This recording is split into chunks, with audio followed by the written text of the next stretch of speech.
அஸ்ஸலாமு அலைக்கும் வரஹ்மத்துல்லாஹி வபரகாத்துஹ். அல்லாஹ் நேசிக்கிறான். அல்லாஹ் யாரை நேசிக்கிறான்?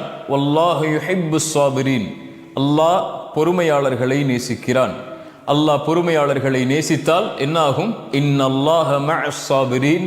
அல்லாஹ் பொறுமையாளர்களோடு தான் இருக்கிறான். பொறுமையாளர்களை அல்லாஹ் நேசித்தால் அவர்களோடு அல்லாஹ் இருப்பான். அல்லாஹ் பொறுமையாளர்களோடு இருந்தால் என்ன பயம்? அல்லாஹ் பொறுமையாளர்களை நேசித்தால் என்ன கவலை? என் சகோதரனே, என் சகோதரியே, அல்லாஹ் இந்த உலக வாழ்வில் என்னையும் உங்களையும் மட்டுமல்ல, அல்லாஹ் படைத்த எல்லோர்களையும் அல்லாஹ் சோதிப்பான். வலனபுலுவன்னக்கும், படைப்புகளை படைக்கும் போதே அவன் சொன்ன செய்தி அது. நிச்சயமாக நான் சோதிப்பேன். செல்வத்தை எடுத்து சோதிப்பேன், உயிர்களை பறித்து சோதிப்பேன், உடைமைகளை எடுத்து சோதிப்பேன், இப்படி பசியை கொடுத்து சோதிப்பேன், இப்படி எல்லா வழிகளிலும் நான் சோதிப்பேன். ஆனால் பொறுமையாளர்களுக்கு சொல்லுங்கள் ஒரு செய்தி என்று அல்லாஹ் சொல்லவில்லை. வபஷ்ஷிரிஸ் ஸாபிரீன், பொறுமையாளர்களுக்கு நல்ல செய்தியை, நற்செய்தியை நபியை சொல்லிவிடுங்கள். என்ன நற்செய்தி? அல்லதீன இதா அஸாபத்துஹும் முஸீபா, அவர்களுக்கு ஏதாவது சோதனை ஏற்பட்டால் அவர்கள் என்ன தெரியுமா சொல்லுவார்கள்? இன்னா லில்லாஹ், நாங்கள் அல்லாஹ்வை சார்ந்தவர்கள். வ இன்னா இலைஹி ராஜிஊன், அவனிடத்தில் தான் நாங்கள் செல்ல இருக்கிறோம். எங்களை படைத்தவன் அவன், எங்களை மரணிக்க செய்பவனும் அவன்தான். அவனுடைய நாட்டத்தை மீறி எங்களுடைய வாழ்வில் எதுவும் நடக்காது. அல்லாஹுடைய தூதர் ஸல்லல்லாஹு அலைஹி வஸல்லம் சொன்ன செய்தி அது. உலகமெல்லாம் ஒன்று சேர்ந்து உங்களுக்கு ஒரு நலவை செய்ய நாடினாலும் அல்லாஹ் விதித்ததை தவிர எதையும் செய்ய முடியாது. உலகமெல்லாம் சேர்ந்து ஒரு தீயதை செய்ய நாடினாலும் அல்லாஹ் விதித்ததை தவிர எதுவும் செய்ய முடியாது. புத்தகம் மூடப்பட்டு விட்டது, பேனாக்கள் உயர்த்தப்பட்டு விட்டது. அல்லாஹ் விதித்தது தான் எங்களுடைய வாழ்வில் நடக்கும். இந்த சோதனையை கொடுத்தவன் அவன்தான் இதை நீக்குவான் என்ற பொறுமையை கடைபிடிப்பார்கள். அந்த பொறுமையை கடைபிடிப்பவர்களோடு அல்லாஹ் இருக்கிறான். அல்லாஹுடைய தூதர் சொன்னார்கள், ஒரு இறை நம்பிக்கை கொண்டவனுடைய செயல் என்னை ஆச்சரியப்படுத்துகிறது. அவன் எதை செய்தாலும் நலவாகவே அமைகிறது. ஏதாவது நலவை அல்லாஹ் அவனுடைய வாழ்வில் கொடுத்தால் என்ன சொல்லுவான் அவன்? அல்ஹம்துலில்லாஹ், அல்லாஹ்வுக்கே எல்லா புகழும் என்று அல்லாஹுவை சார்வான். ஏன்? கொடுத்தவன் அவன். ஏதாவது சோதனையை அல்லாஹ் கொடுத்தால், சிரமத்தை கொடுத்தால், கொடுத்ததை அல்லாஹ் எடுத்து விட்டால், ஒரு உறவை கொடுத்து அல்லாஹ் எடுத்தால், ஒரு செல்வத்தை கொடுத்து அல்லாஹ் எடுத்தால், ஒரு சுகத்தை கொடுத்து அல்லாஹ் எடுத்தால், ஒரு வாழ்வை கொடுத்து அல்லாஹ் எடுத்தால், ஒரு கண்ணியத்தை கொடுத்து அல்லாஹ் எடுத்தால், அவன் பொறுமையோடு இருப்பான். அதுவும் அவனுக்கு நலவாகவே அமைகிறது என்று அல்லாஹுடைய தூதர் ஸல்லல்லாஹு அலைஹி வஸல்லம் சொன்னார்கள். சோதிக்கப்படுவான், சிரமப்படுத்தப்படுவான், ஒரு முடிவை அவன் எடுப்பான், அது நடக்காது. ஏதோ ஒரு முடிவு நடக்கும். அது யாருடைய முடிவு? அல்லாஹுடைய முடிவு. ஒரு மனிதன் முடிவெடுக்கிறான், அந்த மனிதனை படைத்த அல்லாஹ் ஒரு முடிவை எடுக்கிறான். எது சிறந்தது என் சகோதரனே?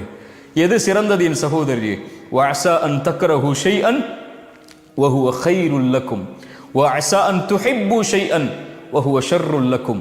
ஒன்றை நீங்கள் வெறுப்பீர்கள், அது உங்களுக்கு நலவாகவே அமையும். ஒன்றை நீங்கள் நேசிப்பீர்கள், அது உங்களுக்கு தீயதாக இருக்கும்.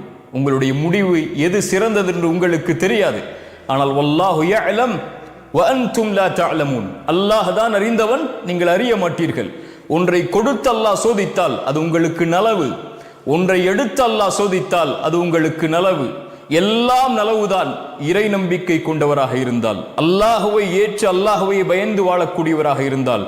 எதை அல்லாஹ் அவனுடைய வாழ்வில் கொடுத்தாலும் இன்னா லில்லாஹ் வ இன்னா இலைஹி ராஜிஊன் வபஷ்ஷிரிஸ் ஸாபிரீன். உம்மு ஸலமா ரலியல்லாஹு அன்ஹா, அல்லாஹுடைய தூதர் ஸல்லல்லாஹு அலைஹி வஸல்லம் ஒரு செய்தியை சொன்னார்கள்.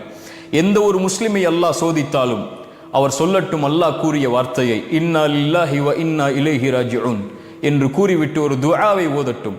யா அல்லாஹ், இந்த சிரமத்தை என்னுடைய வாழ்விலிருந்து நீக்கிவிடு.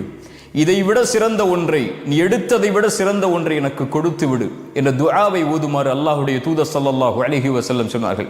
உம்மு ஸலமா, அவங்களுடைய கணவர் அபூ ஸலமா ரலியல்லாஹு அன்ஹு மரணித்து விட்டார்கள். உம்மு ஸலமா அவர்கள் சொன்னார்கள், அபூ ஸலமாவை அல்லாஹ் எடுத்து விட்டான். அபூ ஸலமாவை விட சிறந்தவரையா அல்லாஹ் எனக்கு கொடுக்க போகிறான் இந்த துஆவின் அடிப்படையில் என்று கேட்டார்கள். உம்மு ஸலமா ரலியல்லாஹு அன்ஹா, அவர்களுக்கு அல்லாஹ் யாரை கொடுத்தான்? அபூ ஸலமாவை விட சிறந்தவர் இந்த பூமியில் இல்லை என்று அவராக நினைத்தார்கள். அல்லாஹ் கொடுத்தான். இந்த உலகத்திலேயே அவரை போன்று சிறந்த மனிதர் யாரும் இல்லாத முஹம்மது ரசூலுல்லாஹ் ஸல்லல்லாஹு அலைஹி வஸல்லம். இந்த உலகில் எதுவும் நடக்கலாம், எதுவும் எடுக்கப்படலாம். எந்த ஒன்றையும் அல்லாஹ் எடுத்தாலும் அது உங்களுக்கு நலவுதான். எந்த ஒன்றை அல்லாஹ் உங்களுக்கு கொடுத்தாலும் அதுவும் நலவுதான். மனிதன் அறியாதவன், அல்லாஹ் ஒருவன் தான் அறிந்தவன். நோயில் சோதிக்கப்படுகிறீர்களா? பொறுமையோடு இருங்கள். செல்வத்தை எடுத்து அல்லாஹ் சோதிக்கிறானா? பொறுமையோடு இருங்கள். அல்லாஹ் உயிர்களை பறித்து நீங்கள் விரும்பக்கூடிய நேசிக்கக்கூடியவர்கள் எல்லாம் மரணிக்கிறார்களா? பொறுமையோடு இருங்கள். அல்லாஹ் உங்களை கண்ணியத்தில் சோதிக்கிறானா? பொறுமையோடு இருங்கள். வாழ்வு சிதைக்கப்பட்டு சோதிக்கப்படுகிறீர்களா? பொறுமையோடு இருங்கள். உறவுகள் பிரிக்கப்பட்டு சோதிக்கப்படுகிறீர்களா? பொறுமையோடு இருங்கள். அல்லாஹ் உங்களை மட்டும் அப்படி சோதிக்கவில்லை. அல்லாஹ் அவனால் தேர்ந்தெடுக்கப்பட்ட நபிமார்களையே நோயால், உறவுகளை பிரித்து, சிரமத்தால், செல்வத்தை கொண்டு உயிர்கள் பிரிக்கப்பட்டு அல்லாஹ் சோதித்திருக்கிறான். குழந்தைகள் இல்லாமல் அல்லாஹ் சோதித்திருக்கிறான். குழந்தைகள் இல்லையா உங்களுடைய வாழ்வில்? பொறுமையோடு இருங்கள்.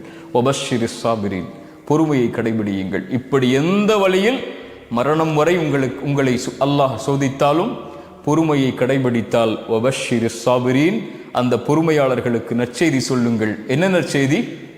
வல்லாஹு யுஹிப்புஸ் சாபிரீன், வல்லாஹு யுஹிப்புஸ் சாபிரீன். அந்த பொறுமையாளர்களை அல்லாஹ் நேசிக்கிறான். அல்லாஹ் உங்களை நேசித்தால் இன்னல்லாஹ மஅஸ் சாபிரீன், அல்லாஹ் உங்களோடு தான் இருக்கிறான். அஸ்ஸலாமு அலைக்கும் வரஹ்மத்துல்லாஹி வபரகாத்துஹு.